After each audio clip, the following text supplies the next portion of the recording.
اسلام کیا آرڈر دیتا ہے ہمیں؟ اسلام ہمیں غم کے موقع پہ بھی احکام دیتا ہے اور خوشی کے موقع پہ بھی احکام دیتا ہے. اس سے ہم نے دائیں بائیں نہیں ہونا. الذین اذا اصابتهم مصیبۃ قالوا انا للہ وانا الیہ راجعون. اہل ایمان کی علامت ہے جب انہیں کوئی مصیبت پہنچتی ہے تو کیا کہتے ہیں؟ ہم اللہ ہی کے لیے ہیں اور ہم نے لوٹ کر اللہ ہی کی طرف جانا ہے. یہ کہہ کے صبر کرتے ہیں. دیکھو مصیبت کے موقع پہ آپ کے پاس دو آپشن ہیں، یہ قرآن نے دی ہیں. ایک انتقام، انما السبیل علی الذین یظلمون الناس. فرمایا جو کسی پہ ظلم کرے گا اس پہ گناہ ہوگا، جو ظلم کا بدلہ لے گا اس پہ گناہ نہیں ہوگا. وجزاء سیئۃ سیئۃ مثلھا. قرآن کہہ رہا ہے برائی کا بدلہ اسی کے بقدر برائی. یہ بھی آپشن آپ کے پاس ہے. کسی نے آپ کے ساتھ ظلم کیا، زیادتی کی، آپ ظالم سے بولیں بدلہ لیں، آپ اجازت دی. تبھی تو قرآن نے کہا کوئی کسی کو قتل کر دے فقد جعلنا لولیہ سلطانا فلا یسرف فی القتل. اللہ کہتے ہیں ہم نے مقتول کے وارث کو اجازت دی ہے کہ قاتل سے بدلہ لے لے. ہم نے اس کو یہ قدرت دے دی ہے، ہم نے طاقت دے دی ہے، ہم نے اجازت دے دی ہے. بین الاقوامی لاء تو کہتا ہے کہ قاتل کو آپ قتل نہیں کر سکتے، اس کو یہ ہوگا، عمر قید ہوگی. اللہ کہتے ہیں نا نا نا نا. کسی کے باپ کو قتل کر دیا گیا، بیٹے کو پرمیشن ہے کہ وہ قاتل سے قصاص لے. حکومت اس میں تعاون کرے گی، قصاص تو یہی لے گا. حکومت کا کام ہے قاتل کو پکڑ کے مقتول کے وارث کے حوالے کرنا. بتا بھائی چھوڑنا چاہتا ہے یا مارنا چاہتا ہے. حکومت کا یہ کام ہے. حکومت چھوڑ نہیں سکتی آپشن، کیونکہ گورنمنٹ کا بندہ نہیں گیا ہے. بندہ تو جس کا گیا اس کو تکلیف ہوئی ہے نا. جو سیکولر حکومتیں ہیں وہ انسانوں کو اپنا غلام سمجھتی ہیں، حالانکہ وہ دعویٰ کرتے ہیں کہ ہم انسانوں کو غلامی سے نکال رہے ہیں. اسلام کہتے ہیں کسی کے غلام نہیں ہے، کوئی حکومت کا غلام نہیں ہوتا. حکومت کا کام مینجمنٹ ہے اور لوگوں کو ظلم کا بدلہ دلانا ہے، عدل و انصاف فراہم کرنا ہے. دنیا نے کیا کیا؟ قانون سازی کر کے انسانوں کے اوپر تھوپ دی ہے. وہ کیا کیا تھوپی ہے وہ ایک لمبی کہانی ہے. کہ دعویٰ تو یہ ہے کہ ہم آزادی، انسان کو آزاد کر رہے ہیں، آزاد نہیں کر رہے، سب کی غلامی سے نکال کے اپنا غلام بنا رہے ہیں. عورت کو شوہر کی غلامی سے نکالا، ریاست کا غلام بنا دیا. شوہر جو باپ پہ خرچ کرتا، بیوی پہ خرچ کرتا، بولا نہیں باپ بیوی پہ خرچ نہیں کرو، ایک دھیلا بھی تم پہ، ہمیں ٹیکس دو، 40% ہمیں دو اپنی تنخواہ کا. 1 لاکھ کما رہے ہو، 40,000 ہمیں دو، ہماری مرضی، پھر ہم تمہارے باپ کو اولڈ ہاؤس میں کتنا دیں اور تمہاری بیوی کو ہم کتنا دیں، یہ ہماری مرضی، ہمارا ہیڈک ہے، تمہارا نہیں ہے. یہ اسلام ریلیشن کا قائل ہے. ریلیشن شوہر بیوی کا ریلیشن ہے. شوہر بیوی پہ خرچ کرے گا تاکہ بیوی اس سے محبت کرے. بیٹا باپ پہ خرچ کرے گا تاکہ باپ اپنے بچوں کو شوق سے پالیں گے، یہ بڑھاپے میں ہمارا سہارا ہے. آپ نے سارے ریلیشن ختم کر کے لوگوں کو غلام بنا دیا. کس کا؟ ریاست کا. اسی میں یہی ہے کہ اسلام کہتا ہے کسی کے باپ کو قتل کیا گیا ہے، انتقام کی آگ کس میں بھڑک رہی ہے؟ گورنمنٹ میں تھوڑی بھڑک رہی ہے. حکومت کا کیا لگتا ہے بھائی وہ؟ اچھا بھلا تمیز سے بیان چل رہا تھا، محبت سے غصہ آ گیا مجھے. آرام سے چل رہا تھا نا. یہی ہے نا، یہ لبرل لوگوں سے ہمیں واسطہ پڑتا ہے نا. صبح شام گوروں کے گیت گاتے رہتے ہیں بیٹھ کے، مغربی ممالک کے گیت گاتے ہیں. اتنا اچھا سسٹم، اتنا اچھا سسٹم. وہ کیا خاک سسٹم ہے یار یہ، جس میں انسان کو اس کے بنیادی حقوق نہیں مل رہے. آپ کہہ سکتے ہیں ہمارے ملک میں کون سا مل رہے ہیں، تو ہمارے ملک میں اسلام نہ ہونے کی وجہ سے مل رہے ہیں. اسلام ہوتا تو مل رہے ہوتے. اس میں اسلام کا قصور نہیں ہے، یہ تو ہمارے حکمرانوں کا قصور ہے. ڈالر نیچے آ گیا سنا تھوڑا سا، خوش فہمی میں مبتلا ہونے کی ضرورت نہیں ہے. 10 روپے نیچے آئے گا، 20 روپے اوپر جائے گا. یہ تھوڑا سا ڈپریشن کم کرنے کے لیے گورنمنٹ کرتی ہے کہ تھوڑا سا نیچے لا کے دھکا دے کے اوپر لے کے جاؤ. تو یہ سیٹ اپ, خیر یہ ایک الگ تبصرے ہیں. تو اسلام ہے جو آپ کو بنیادی حقوق دیتا ہے. میرے باپ کو اللہ نہ کرے کوئی قتل کر دے, گورنمنٹ کا نقصان نہیں ہے, نقصان کس کا ہے؟ میرا انتقام کی آگ مجھ میں بھڑکتی ہے, اس کا نقصان یہ ہوتا ہے کہ میں قاتل کو تلاش کروں گا, وہ نہ ملے اس کے بھائی کو مار دوں گا, وہ نہ ملے اس کے ماموں کو مار دوں گا, جو ہوتا ہے قبائلی علاقوں میں. اسلام نے اس پہ پابندی لگا دی. نا نا نا نا نا, اللہ کہتے ہیں فقط جعلنا لولیہ سلطانا, دیکھو ہم نے تمہارے جذبات کا خیال کیا ہے, ہم نے تمہیں طاقت دی ہے کہ قاتل سے بدلہ لوگے تمہیں گناہ نہیں ملے گا. اب جب ہم نے تمہیں تمہارا حق دے دیا تو اب حد سے تجاوز نہ کرو. کیا مطلب؟ قاتل کے علاوہ کسی اور سے بدلہ لینے کی کوشش نہ کرو. اس نے آپ کا ایک مہمان مارا, آپ نے کہا ہم اس کے 2 مہمان ماریں گے, یہ کام وہ ایک پنجاب والا چلا گیا نا, پنجاب والا چلا گیا وزیرستان میں, وہاں قبائلی لڑائیاں ہو رہی تھیں, تو وہ کہیں باہر اس کو چارپائی پہ سلا دیا انہوں نے. تو اس کو ڈر لگ رہا ہے, یار ان کی تو دشمنی اٹھا کی رات کو آوازیں آتی, مجھے کو مار پور کے نہ چلا جائے. اس نے دروازہ بجایا, بھائی مجھے اندر سلا. اس نے کہا کیوں, گھبرا کیوں رہا ہے؟ اس نے کہا مجھے ڈر ہے آپ لوگ کی دشمنیوں میں نہ مارا جاؤں. اس نے کہا فکر نہ کرو, وہ ہمارا ایک مہمان مارے گا, خدا کی قسم اس کا 10 مہمان مارے گا. اس نے کہا بھائی اس کا تم 10 مارو 20 مارو, ہم تو مر گئے نا, ہم تو گئے کام سے. تو دیہاتی علاقوں میں چاہے بلوچستان ہو, چاہے اندرون سندھ ہو, چاہے کے پی کے ہو, چاہے پنجاب ہو, یہی ہوتا ہے. جہاں قانون نہیں ہے وہاں کیا ہے, قاتل نہ ملے تو جو ملے اس کو مار دو. قرآن اس سے منع کر رہا ہے. نا نا نا نا نا, دیکھو ہم نے تمہیں رائٹ دیا, گورنمنٹ نہیں دیتی ہے. یہ گورنمنٹ کہتی ہے نہیں, اتنے لمبے کیسز چلتے ہیں, مقدمے چلتے چلتے چلتے چلتے پھر جج پیسے کھا کے. ایسا بھی ہوتا ہے, جو ججز بیان سن رہے ہیں ان کے علاوہ کی بات کر رہا ہوں. تو انصاف نہیں ملتا انسان کو. عمر قید تو ہے ہی نہیں اسلام میں, لمبی جیل میں ڈال دیا, وہ اور بڑا مجرم بن کے آئے گا. وہ کھانے پینے سے گیا. یہاں کتنا اچھا قانون بنایا کہ قاتل کو پکڑ کے حکومت کیا کرے گی, باپ کو مارا ہے تو بیٹے کے حوالے, شوہر کو مارا ہے تو بیوی کے حوالے, لے بھائی اپنے میاں کا بدلہ لے لے. اور اگر دیت لے کے چھوڑنا چاہے تو اس کا بھی آپشن تیرے پاس ہے, دیت لے لے چھوڑ دے اس کو. پھر قرآن نے دیت کی ترغیب دی, وَمَنْ عُفِيَ لَهُ مِنْ أَخِيهِ شَيْءٌ, جس کو اپنے بھائی کی طرف سے معافی مل گئی. یعنی اللہ مقتول کے وارث کو کہہ رہے ہیں قاتل بھی تمہارا دینی بھائی ہے, تو بھائی سمجھ کے چھوڑ دو. ترغیب دی ہے, زبردستی نہیں کی اسلام نے. حالانکہ اللہ تو زبردستی بھی کر سکتا ہے نا کہ چھوڑنا پڑے گا, لیکن اللہ کہہ رہے میں ایسے قانون کیوں بناؤں, حالانکہ وہ خدا ہے, اس کو ہم پہ حق ہے, پھر بھی وہ کہہ رہا ہے کہ ایسے قانون کیوں بناؤں کہ انتقام کی آگ بھڑکے ان کے دل میں. جو خدا جب ہمارے جذبات کی رعایت کر رہا ہے تو گورنمنٹ کون ہوتی ہے جو رعایت نہ کرے؟ بھائی اللہ حکومت سے بڑا ہے کہ نہیں ہے؟ اس کو ہم پہ زیادہ قدرت ہے. تو قرآن نے کیا کہا, ترغیب دی کہ اس کو کیا کرو, معاف کرو. بہتر یہ معاف کر دو, دیت لے لو, پیسے لے کے چھوڑ دو, اس سے تمہاری غربت دور ہو جائے گی, تمہارا نقصان ہوا اس کی تلافی ہو جائے گی. اے اللہ, اس سے تو ہم اگر دیت لے کے چھوڑیں گے, یہ تو غیرت کے خلاف ہے. ہمارے باپ کو مارا, وہ قیامت میں کہے گا کہ پیسے لے کے چھوڑ دیا. تو اللہ کہتے ہیں نا نا نا نا نا نا, یہ دنیا کا سزا ہے, آخرت میں قاتل کو معاف نہیں کروں گا. دنیا میں تو قاتل سے قصاص لے بھی لیا جائے نا, گردن اڑا بھی دی جائے, تو اس کا جرم تھوڑی معاف ہوتا ہے. اس لیے کہ جس کو مارا ہے اس نے تو بدلہ ابھی لیا نہیں ہے. دیکھیں جب کوئی قتل کرتا ہے 2 نقصان ہوتے ہیں, ایک تو جو بندہ مارا اس کا نقصان وہ گیا, دوسرا اس کے لواحقین کا نقصان. تو ابھی تو لواحقین کی تلافی ہوئی ہے, جو بندہ گیا ہے اس سے تو آخرت میں حساب لیا جائے گا. میں سمجھا پا رہا ہوں اپنی بات کہ نہیں سمجھا پا رہا؟ ابھی میں نے محرم پہ بیان کرنا ہے, لیکن یہ قصاص کی بات درمیان میں آ گئی. میں یہ بتانے کے لیے کہ ہر چیز کا ایک ضابطہ ہے, لا بیان کیا ہے اسلام نے.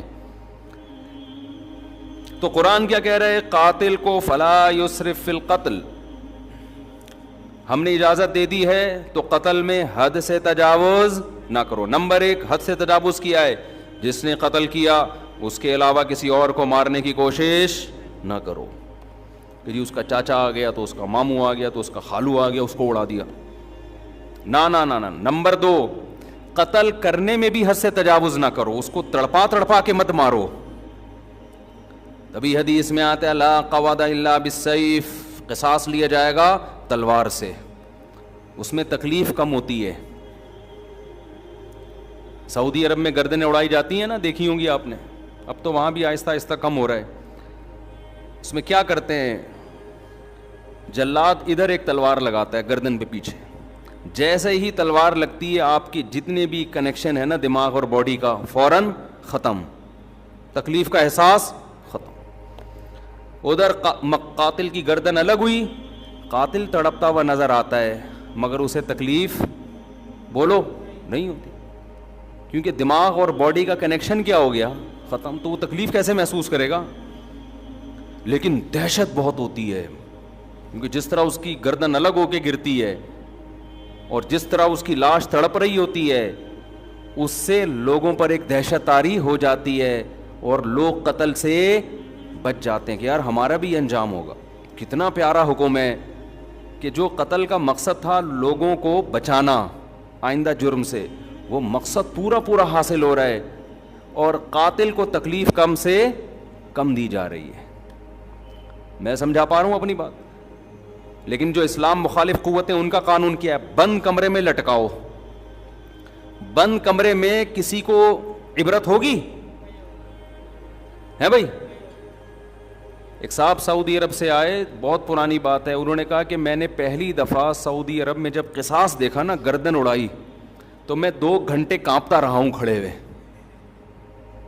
بتاؤ جس نے یہ منظر دیکھا ہو وہ خود کسی کو قتل کرنے کی جرت کر سکتا ہے؟ حالانکہ بلوچ تھے, وہ ہمارے دوست تھے اور بڑے مضبوط بلوچ تھے. بلوچ تو ویسے ہی مضبوط عام طور پر ہوتے ہیں, بہادر بھی ہوتے ہیں. ان کو وہ کہہ رہے پھر بھی مجھے, میں کیا کر رہا ہوں, ایسے کانپ رہا ہوں میں. تو بتاؤ یہ دہشت کے بعد کوئی ہمت کرے گا؟ لیکن جس کو قتل کیا ہے قصاصاً, اس کو تکلیف بولو کم سے کم. لیکن جو اسلام مخالف قانون ہے وہ ہے پھانسی. بند کمرے میں کیا کرتے ہیں, پھانسی لٹکا دیتے ہیں. اس میں قتل ہونے والے کو تکلیف اور اذیت بے انتہا ہے. گلا گھونٹ کے مارو کسی کو, آپ اپنا گلا گھونٹیں تھوڑی دیر کے لیے, اندازہ ہو جائے گا اس میں کس قدر اذیت ہوتی ہے. لیکن عبرت کا پہلو اس میں کیا ہے, 0, کیونکہ بند کمرے میں چھپا کے ہوتی ہے. ایک نقصان تو یہ. دوسرا نقصان, جب کھلے عام قصاص لیا جاتا ہے جو اسلام کا حکم ہے, اس میں معافی کا آپشن بہت زیادہ ہے. جو قاتل مقتول ہے نا, اس کے وارثوں کو پبلک کہے گی کہ یار اس کو کیا کرو, چھوڑ دو, ہمیں ترس آ رہا ہے. ساری دنیا کے سامنے چوک پہ بٹھائے ہوئے اس کو گردن اڑانے کے لیے, چھوڑو یار دیت لے کے کیا کرو, بولو نا معاف. اس وقت زیادہ ترس آتا ہے لوگوں کو, اس بات کا امکان ہے کہ قاتل معاف کر دے. اور بہت سے ایسے واقعات ہوئے ہیں جب چوک پہ لایا گیا اور جلاد تلوار لے کے کھڑا ہوا ہے, لوگوں نے آ کے درخواستیں کی چھوڑ دو, تو مقتول کے وارثوں نے کیا کہا, معاف کیا. بہت ہیں. بند کمرے میں پھانسی میں یہ حکمت, یار نہیں بول رہے رفیع بھائی, پولیس لے کر آؤ. جملہ آپ کو جو سینٹنس جو ہے جملہ کمپلیٹ کیا کریں, جس سے مجھے احساس ہوتا ہے کہ دیکھو میں پوری بیداری کے ساتھ بیان کر رہا ہوں. 1.5 پراٹھے کھا کے بیٹھا ہوں میں یہاں پہ. مجھے ڈاکٹر کہہ رہے ہیں کہ نہیں پراٹھے نہیں کھاؤ, یہ عمر پراٹھوں کی نہیں ہے, کوئی بھی عمر نہیں ہے پراٹھوں کی. لیکن اگر ناشتے میں پراٹھے نہ ہوں تو وہ بیان ایسا مرجھایا ہوا ہوتا ہے, پھر جیسے آپ بیٹھے ہوئے ہیں نا, پھر میں ویسے بیٹھا ہوا ہوتا. تو اس کی ہم نے تلافی یہ کی ہے کہ بھائی صبح پراٹھے کھا لو, دوپہر کا کھانا ناغا کر دو. کیا خیال ہے؟ اس کی تلافی اس طریقے سے, پراٹھے چھوڑ دیں, دنیا چھوڑ دے آدمی ناشتے میں, اس کے بغیر مزہ نہیں ہے. کھائے تو مزے کی چیز ہے نا. ڈاکٹر لوگ جو ڈائٹنگ پلان بناتے ہیں اس میں تو انسان کے زندگی کے مزے, آپ دیکھو کیٹو ڈائٹ کے نام سے آج کل آ رہا ہے کہ صبح یہ کھائیں, پالک کے اتنے پتے کھا لیں. ہم بکری کو کھلاتے ہیں پالک کے پتے, اتنا پودینہ اس میں اتنے ٹماٹر ڈال کے چاٹ بنا کے کھا لیں اس کو. اور پھر دوپہر کو آپ نے تھوڑے سے پتہ نہیں کیا کرتے ہیں وہ یہ کھا لیں 2 انڈے, اور یہ رات کو آپ تھوڑا سا گوشت, وہ بھی نمکین بالکل سوکھا. اس سے آپ کی صحت بہت اچھی ہو جائے گی. تو کرنا کیا ہے بھائی, ایسی صحت کے اچھے کر کے کیا خیال, زندگی لمبی ہو جائے گی آپ کی. پتے کھا کے 90 سال جینے سے بہتر ہے گوشت کھا کے, انڈے کھا کے, پراٹھے کھا کے 50 سال میں یا 40 سال میں مر جائے آدمی. میں خود صحت کا قائل ہوں کہ انسان کو پھوڑنا پھاڑنا نہیں چاہیے, صحت کا بہت خیال کرنا چاہیے, کیونکہ جب بیمار ہوتا ہے تو اندازہ ہوتا ہے صحت کتنی بڑی نعمت ہے. لیکن اس کو اپنے اوپر مسلط کرنے کی بالکل بھی ضرورت نہیں ہے. جلدی سے ایک چھوٹی سی بات بتا کے بس آگے چلتا ہوں میں. صحت بنانا ہے, کم کھاؤ, محنت زیادہ کرو, بس. یہ بڑا بہترین معتدل سا اصول ہے, کھاؤ کم. اب ہم نے صبح پراٹھے پھوڑے ہیں تو دوپہر شاٹ, ٹھیک ہے نا. جب تک شدید بھوک نہیں لگے گی تو نہیں کھائیں گے ہم. رات کو تو بہت ہی کم کھاؤ, کیونکہ سونا ہوتا ہے تو توند بھر کے سو گے تو پھٹو گے ایک دن دھماکے کے ساتھ. پھٹ رہے ہیں لوگ, یہ تو بہت سے دھماکے ہو رہے ہیں نا, بندہ کھا کے پھٹا ہوتا ہے, ہم سمجھتے ہیں گیس کا سلنڈر پھٹا ہے, تو وہ بندے جس طرح سے کھا رہے ہیں نا لوگ اسپیڈ میں, تو رات کو کہتے ہیں نا صبح کھاؤ بادشاہوں کی طرح, دوپہر کھاؤ, پتہ نہیں پورا ملفوظ بھول گیا میں, صبح کھاؤ ناشتہ بادشاہوں کی طرح کرو, میٹابولزم بہت تیز ہوتا ہے اس وقت, لکڑ ہضم پتر ہضم. دوپہر کھاؤ کچھ الگ سے ہے, کچھ جملہ مالداروں کی طرح, تھوڑا کم کر لو. اور رات کو کھاؤ فقیروں کی طرح, جیسے ملا ہی نہیں کھانے کو. ہمارے یہاں الٹا ہے, صبح ایک سلائس بریڈ میں نا ڈبو کے کھا رہے ہیں, بس ایک انڈا. دوپہر کو تھوڑا بڑھا دیا, اور رات کو پھوڑتے ہیں, اس کو کھانا کہتے ہی نہیں ہیں, پھر سو جاتے ہیں. تو الٹا چل رہا ہے. ماہرین کہتے ہیں نا کہ صبح زیادہ کھاؤ گے, پھر دوپہر کم اور رات کو اور کم, تو باڈی بھی ایسے ہو جائے گی. اور اگر الٹا چلایا نا, صبح کم دوپہر زیادہ, تو باڈی بھی کیسی ہو جائے گی, ایسے اوپر سے چلنا شروع ہو گیا, ایسے پھولتے چلے جاؤ گے. خیر, کہاں سے کہاں بات چلی گئی. تو میں قصاص کی بات کر رہا تھا, یہ بات درمیان میں آ گئی, محرم پہ آؤں گا انشاءاللہ ابھی. تو عرض یہ کر رہا تھا کہ دیکھو کتنی حکمتیں ہیں نا اسلام کی, کوئی دین اسلام جیسا ہے نہیں, ہو نہیں سکتا. تو اس میں معافی کا بھی چانس زیادہ ہے, کہ قاتل کو معاف کرنے کا آپشن اس میں زیادہ ہے. جب کھلے عام ہوگا تو انسان کا دل نرم ہو جاتا ہے, چل بھائی چھوڑ دیا میں نے, لوگ بھی اس کو ترغیب دیتے ہیں. تکلیف کم سے کم ہے جس سے قصاص لیا جا رہا ہے. اچھا, ایک اور فائدہ کیا ہے, دنیا میں لا بنتے ہیں, قانون بنتے ہیں, جو بڑے بڑے ماہرین بحث کرتے ہیں کہ یار اگر ہم قاتل کو قتل کر دیں گے, پھانسی دے دیں گے, تو ایک بندہ تو مرا ہی ہے انسان, اس کے بدلے میں ایک اور کو ہم نے مار دیا, تو یہ کون سا کمال کر لیا. سمجھ میں آ رہی ہے بات؟ یعنی قتل کو روکنے کے لیے ایک اور بندے کو قتل کر دینا, یہ کون سا کمال ہے. دنیا میں جو لوگ بھی پھانسی کی سزا کے خلاف ہے نا, جو ہیومن رائٹس کی بات کرتے ہیں, وہ یہ دلیل دیتے ہیں کہ جرم کو روکنے کے لیے بندہ قتل ہونے سے بچاؤ, قتل ہونے سے بچا کے جرم سے روکو اس کو. سمجھ میں آ رہی بات؟ بھائی زید نے بکر کو قتل کیا, اب دنیا کے ماہرین کہتے ہیں بکر ایک انسان ہے نا, دنیا سے چلا گیا, مزید دنیا سے انسان نہ جائیں اس کے لیے انسان ہی کو ختم کر دینا, یہ کون سی لاجک ہے. تو زید کو ہم قتل نہیں کریں گے, پنشمنٹ ہوگی, سزا ہوگی تاکہ وہ قتل سے بچ جائے, ورنہ بندہ مارنے کے لیے بندہ ہی مار دینا, یہ ایسے جیسے غربت ختم کرنے کے لیے غریبوں کو ختم کر دینا. بھئی غربت ختم کرنے کا ایک طریقہ سارے غریبوں کو کنٹینر میں بند کر کے بم سے اڑا دو, غربت کیا ہو جائے گی, ختم. تو وہ یہ دلیل دیتے ہیں کہ یار انسانیت کو قتل سے روکنے کے لیے ایک انسان ہی کو قتل کر دینا, کیونکہ زید نے بکر کو مارا, غلط کیا, تو زید بھی تو بکر جیسا ہے نا, جتنا قیمتی بکر کا خون اتنا ہی قیمتی زید کا خون, تو اس کو قتل نہیں ہونے دیں گے ہم.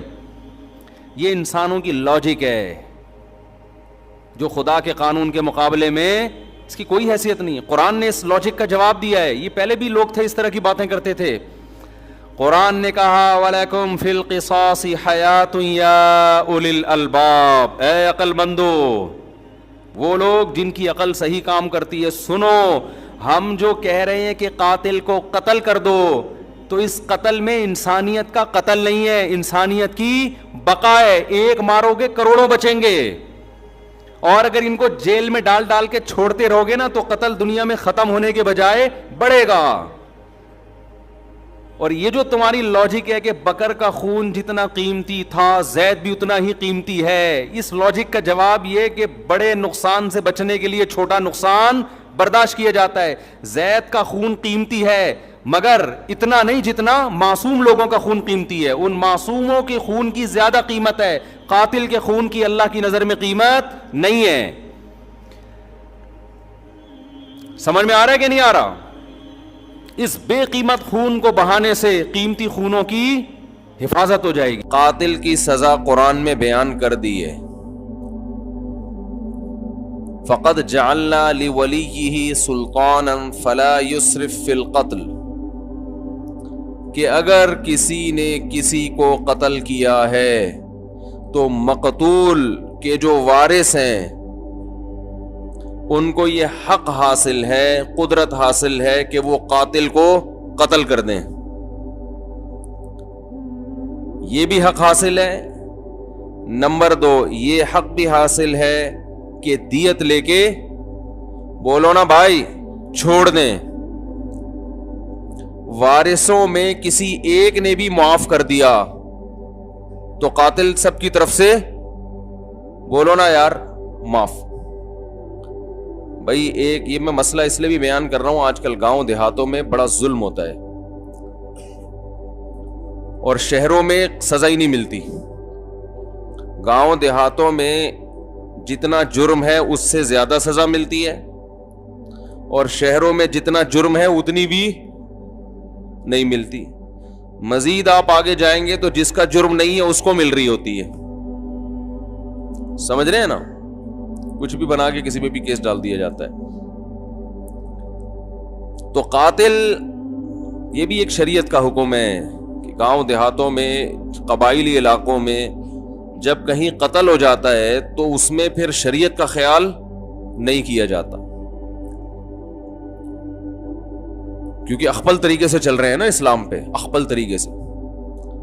تو اسلام میں پہلا حکم یہ ہے کہ قتل کا حق حکومت کا نہیں ہے بلکہ مقتول کے نقصان حکومت کو تھوڑی ہوا ہے، مقتول کے وارثوں کا. بیوی ہے تو شوہر انتقام، شوہر ہے تو بیوی، بیٹا ہے تو باپ، باپ ہے تو بیٹا.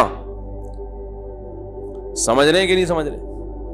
اب کسی کے باپ کو قتل کر دیا، اس کے 4 بیٹے ہیں، ایک بیٹے نے بھی قاتل کو معاف کر دیا تو سب کی طرف سے معاف.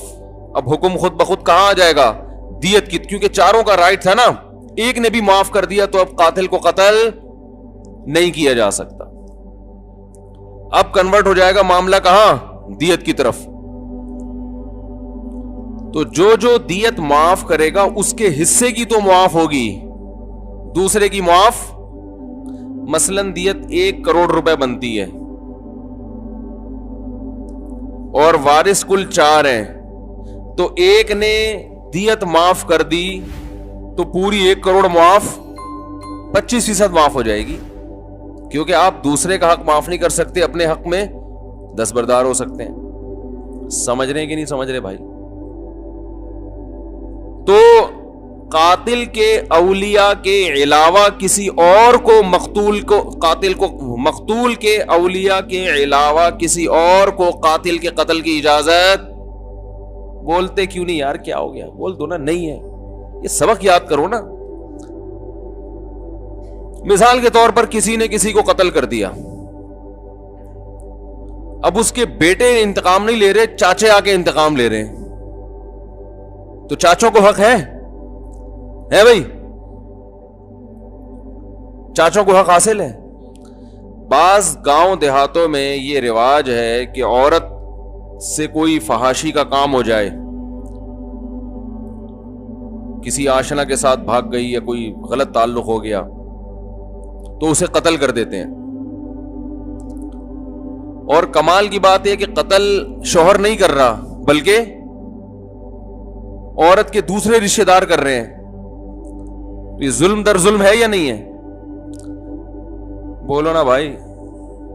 حالانکہ زنا کی جو 4 گواہ جو چاہیے نا زنا کے لیے وہ بھی ثابت نہیں ہوتے, کوئی ثبوت بھی نہیں. شکوک اور شبہات, کئی کیسز ایسے آئے ہیں کہ ذرا سا شک ہوا, بیگم صاحبہ اننون نمبر پہ بات کر رہی ہیں, تھوڑا سا شبہ ہوا, ڈھیاؤں گولی سے اڑا دیا. جتنا بڑا جرم زنا ہے اس سے بڑا جرم قتل ہے. اس کا پتہ نہیں کہ اس نے یہ جرم کیا تھا یا نہیں کیا تھا, لیکن آپ کا قاتل ہونا یقینی ہو گیا.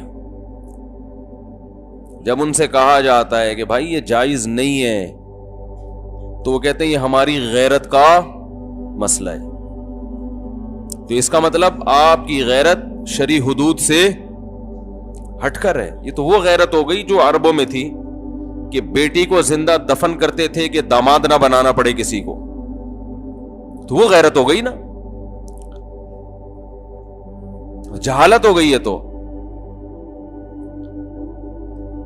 تو یہ سب میں ہے, کسی میں کچھ ہے تو کسی میں کچھ اور ہے. پورے شریعت پہ نہیں کوئی فالو کرتا اس کو. تو قاتل کو قتل کرنے کا حق کس کا ہے بھائی؟ مقتول کے وارثوں کا. ان وارثوں میں سے ایک نے بھی معاف کر دیا تو باقی سب کی طرف سے معاف. اب دیت پہ آئے گا. دیت میں پھر یہ ہے کہ جو معاف کرے گا اس کے حصے کی ہوگی, باقیوں کی نہیں ہوگی. لیکن جو ہمارے بعض علاقوں میں جرگے ہوتے ہیں ان میں دیت پہ فیصلے نہیں ہوتے, لڑکیوں کے تبادلے ہو جاتے ہیں. سلو کا یہ طریقہ اسلام میں حرام ہے, ناجائز ہے. بیٹی کو آپ اپنی سلو کی بھیٹ نہیں چڑھا سکتے. بھائی سمجھ میں آ رہی ہے بات کہ نہیں آ رہی ہے؟ آپ کی روایات ہوں گی, آپ کا خاندان ہوگا تو ٹھیک ہے. اگر آپ کی اپنی روایات ہیں تو قیامت کے دن جب اللہ جنت اور جہنم کے فیصلے کر رہا ہوگا تو پھر جب اللہ اعلان کرے گا کہ جنت ان لوگوں کے لیے ہے جو پرہیزگار تھے, جو اسلام کو فالو کرتے تھے, تو آپ کہہ دینا اے اللہ میں چونکہ فلاں قوم کا آدمی تھا, میں نے اس معاملے میں فلاں قوم کو فالو کیا ہے. تو اگر اللہ آپ کو کسی قوم کے ہونے کی وجہ سے بخش دے کہ بھئی جنت پنجابیوں کے لیے, جنت سندھیوں کے لیے, جنت پٹھانوں کے لیے, جنت مہاجروں کے لیے, اگر ایسا کوئی اعلان ہو تو پھر آپ ثابت کر دینا اللہ میں پٹھان تھا یا میں پنجابی تھا, اور دیکھو اس کے ثبوت ہے کہ جو پنجابیوں میں رسومات تھیں وہ ساری رسومات مجھ میں تھیں, جو پٹھانوں میں تھی وہ ساری مجھ میں تھی, جو مہاجروں میں تھی یا اللہ وہ ساری مجھ میں تھی. تو اگر قیامت کے دن یہ عذر آپ پیش کر سکتے ہیں کہ اللہ ہماری اپنی پرمپرا تھی, ہمارے اپنی قبائلی روایات تھی, میں نے ان روایات کی پر عمل کیا ہے, تو اللہ کہے چونکہ جنت ان لوگوں کے لیے ہے جو اپنی قومی روایات پر چلتے ہیں, پھر تو ماشاءاللہ مزے ہو جائیں گے. بھائی کیا خیال ہے بھائی جان؟ پھر تو مزے ہو جائیں گے کہ نہیں ہو جائیں گے؟ لیکن اگر ایسی کوئی کہانی ہوئی نہیں, اللہ کہے کہ جنت ان لوگوں کے لیے جو قرآن پہ چلے ہوں گے, تو پھر میرے بھائی یہ پٹھان پنجابی ہونا اور مہاجر ہونا اور یہ سرائکی ہونا اور یہ ہماری قوم اور ہماری پرمپرا اور ہمارا رواج, یہ چیزیں قیامت کے دن کام نہیں آئیں گی, بلکہ یہ مروا دیں گی آپ کو. اللہ نے جو کلام نازل کیا قرآن مجید میں, قصاص کے قوانین اور دیگر قوانین نازل کیے, وہ کسی مخصوص قوم کے لیے نہیں ہے, وہ تمام قوموں کے لیے, تمام انسانوں کے لیے. تو اس قانون میں یہ داخل ہے کہ جب کوئی کسی کو قتل کرتا ہے تو مقتول کے وارثوں کو حق حاصل ہے. پہلی بات, ان کے علاوہ کسی اور کو حق حاصل نہیں ہے, ایک پوائنٹ. دوسری پوائنٹ, ان کو حق حاصل ہے کہ وہ قتل کر دیں, یہ پورا پورا حق حاصل ہے. گورنمنٹ کو چھڑوانے کا حق حاصل اگر ثابت ہو جاتا ہے, یہ بات بھی ہے کہ ثابت تو ہو, گورنمنٹ کو چھڑوانے کا حق حاصل. بولو نا یار کیا ہو گیا؟ نہیں ہے تو بولے نا, نہیں ہے. تیسری بات, معاف کرنے کا حق بھی ان کو حاصل ہے. چوتھی بات, معافی پیسوں پہ ہوگی یا فری میں ہوگی؟ لڑکیوں کے تبادلے کی صورت میں نہیں ہوگی, کیونکہ اس پہ کیوں ظلم کر رہے ہو؟ اس کو بھیٹ چڑھا دی اپنی سلو کی. جب آپ دشمن قوم میں بیٹی دیں گے وہ تو ویسے ہی کہیں گے یہ تو سلو میں ملی ہے ہم کو, اور ظلم ہوتا ہے پھر اس کے اوپر. تو یہ تمام قوانین اللہ نے آسمان سے نازل کیے, لیکن ان چیزوں پر عمل نہیں ہوتا. قتل دو طرح کے ہوتے ہیں, ایک ہے آپ قتل کا ذریعہ بنے ہیں, ایک ہے قتل کیا ہے آپ نے. پھر ذریعے کی بھی دو قسمیں ہیں, ایک ہے مضبوط ذریعہ بنے ہیں, ایک ہے بہت کمزور ذریعہ بنے ہیں. اس کو فقہ کی اصطلاح میں کہتے ہیں فعل فاعل مختار. فعل فاعل مختار کیا مطلب؟ ایک بندہ ہے, آپ نے اس کی کنپٹی پہ گولی رکھ کے ٹھا کر کے مار دیا, وہ مر گیا. اس قتل پہ کیا ہے, شریعت کیا کہتی ہے؟ آپ کو بھی ٹھا کر کے مارا جائے گا, کیونکہ خود سے آپ نے یہ عمل کیا ہے. آئی بات سمجھ میں؟ ایک ہے آپ نے کسی کو ترغیب دی کہ تو فلاں بندے کو مار دے, جا کے بہت ثواب ملے گا تجھے, ترغیب دی, میں تجھے اتنے پیسے دوں گا. وہ گیا, اس نے ٹھا کر کے بندہ مار دیا, تو وہ لٹکے گا, آپ قصاصاً قتل نہیں کیے جاؤ گے. کیوں؟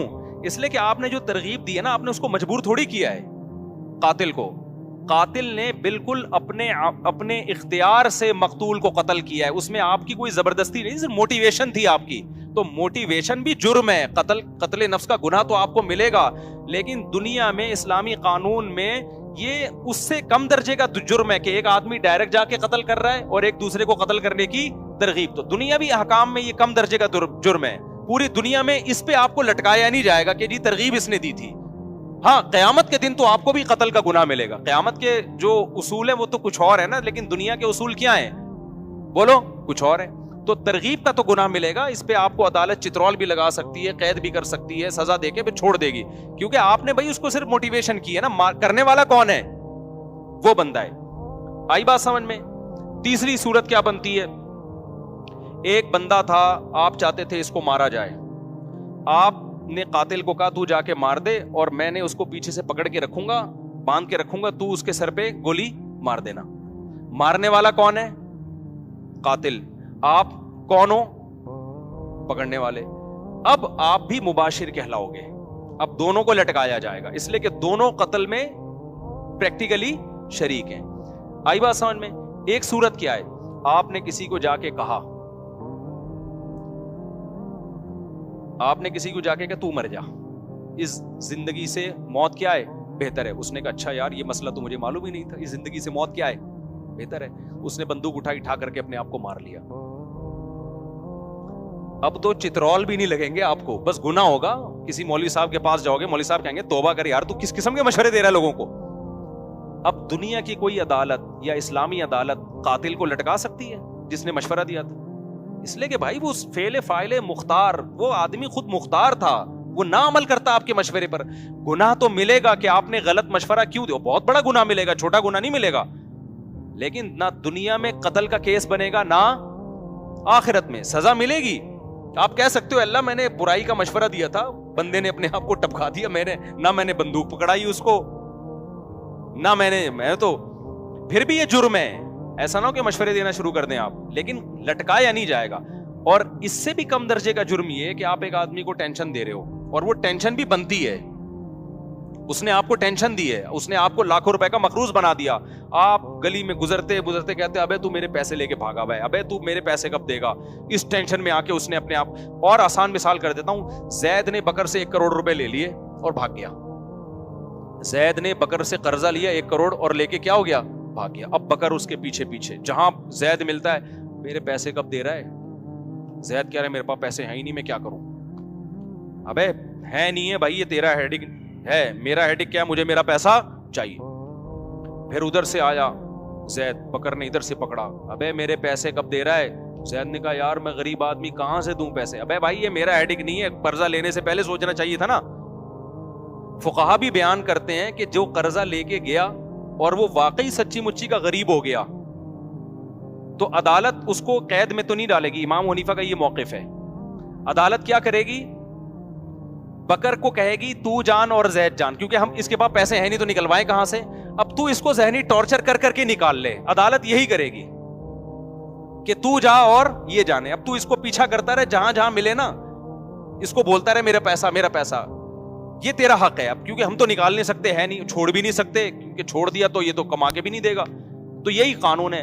اب مجھے بتاؤ, بکر جہاں بھی زید ملتا ہے, بکر زید کو کہتے ہیں میرا پیسہ میرا پیسہ میرا پیسہ. ایک دن زید آیا, اٹھا کر کے کیا کر دی, اپنے گولی سے مار کے اپنے آپ کو ختم کر دی. کیا دنیا میں بکر کو لٹکایا جائے گا کہ تو چونکہ اپنے پیسے کی ٹینشن دیتا رہا ہے اس وجہ سے بکر کو ہم پھانسی پہ لٹکائیں گے؟ تیری ٹینشن دینے تانے دینوں کی وجہ سے وہ غریب بیچارے نے اپنے آپ کو گولی سے مار کے ہلاک کر لیا. کوئی مشورہ دے سکتا ہے؟ بکر کیا کہے گا, وہ بھائی میرا پیسہ لے کے بھاگا ہوا تھا, میں ٹینشن بھی نہ, وہ میرا 1 کروڑ لے لیا, میں اس کو ٹینشن بھی نہ دوں. یہ کون سا مذہب ہے بھائی؟ ہم کہیں گے دیکھ تیرے ٹینشن کی وجہ سے اس نے اپنے آپ کو گولی ماری ہے, اس لیے ہم تجھے بھی چترول ماریں گے, گولی نہیں ماریں گے تو کم از کم ڈنڈوں سے کوٹیں گے ہم تجھے. تو بتاؤ یہ پاگل پنے کی باتیں ہوں گی کہ نہیں ہوں گی؟ ہم اس کو کہیں گے بھائی جان اس نے پیسے جب لیے تھے اس کو سوچنا چاہیے تھا کہ میں جب دے نہیں سکتا یا پیسہ ڈوب سکتا ہے تو میں کہاں سے دوں گا. تو اب اس نے اگر اپنے آپ کو گولی ماری ہے تو یہ اس کا اپنا عمل ہے, اس گولی میں اس کا کوئی اختیار نہیں ہے, لہذا یہ گناہ